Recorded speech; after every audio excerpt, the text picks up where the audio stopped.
राजस्थान कर्मचारी चयन बोर्ड द्वारा हाल ही में आयोजित गई पटवार सीधी भर्ती परीक्षा में आपने देखा होगा कि क्वेश्चनों का स्तर किस तरीके का आया है।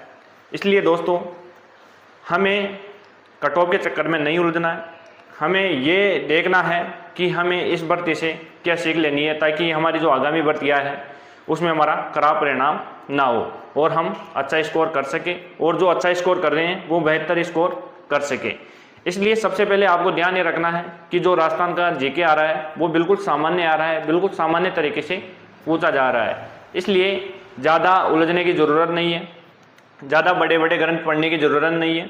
हमारी जो राजस्थान बोर्ड की जो किताबें चलती हैं वो बहुत ही शानदार तरीके से पढ़ लो, आसानी से आप एग्ज़ाम क्रैक कर सकते हो। ठीक है। उसके बाद में आपका जीके का जो टाइप होता है उसमें आपका जो भूगोल होता है, इतिहास होता है, चाहे वो भारत का हो चाहे वो विश्व का हो, चाहे किसी भी एग्जाम में, किसी एग्जाम में भारत का आता है तो किसी एग्जाम में राजस्थान का आता है, किसी एग्जाम में भारत, विश्व, भारत, राजस्थान तीनों का आता है। इसलिए ज़्यादा कुछ करने की आवश्यकता नहीं है, बड़े बड़े ग्रंथ पोथियों को पढ़ने की आवश्यकता नहीं है। राजस्थान बोर्ड की जो किताबें उनको बहुत ही शानदार तरीके से आप पढ़ लो और उनके रिविजन टाइम में नोट्स बना लो, आप आसानी से एग्ज़ाम क्रैक कर सकते हो। दूसरी बात जो हमने पटवार भर्ती से सीखी है वो ये सीखी है कि ये जो भर्ती है इसमें आपको सबसे ज़्यादा ध्यान देना है विषय के ऊपर। किसके ऊपर देना है? जो आपके विषय हैं। जैसे आगामी जो भर्तियाँ हो रही है आपकी, राजस्थान पुलिस हो गई, चतुर्थ श्रेणी कर्मचारी भर्ती हो गई, अध्यापक भर्ती हो गई, ठीक है, एसआई भर्ती हो गई, और भी कई भर्तियाँ हैं। तो उन सभी भर्तियों में आपको ध्यान ये रखना है कि जो आपके विषय हैं उनके ऊपर आपको ज़्यादा फोकस करना है, क्योंकि जो जीके हैं वो बिल्कुल सिंपल और साधारण तरीके से पूछा जा रहा है।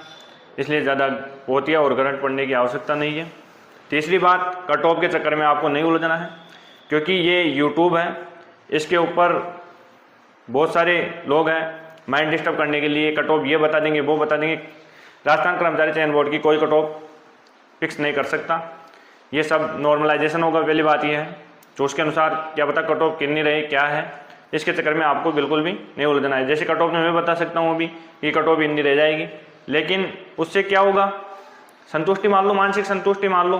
फिक्स थोड़ी रहता है, फिक्स आरएसएसबी बोर्ड की जो कट ऑफ है उसका फिक्स कोई नहीं बता सकता, कितनी भी कट ऑफ रह सकती है। ठीक है। आप अपनी जो आगामी तैयारी है उसको बहुत ही शानदार और अच्छे तरीके से कीजिए, ताकि जो आपका जो अगला पेपर है उसमें आप अच्छा स्कोर कर सको, और इसमें रह रहे हो तो उसको क्रैक कर सको। इसलिए ज़्यादा कुछ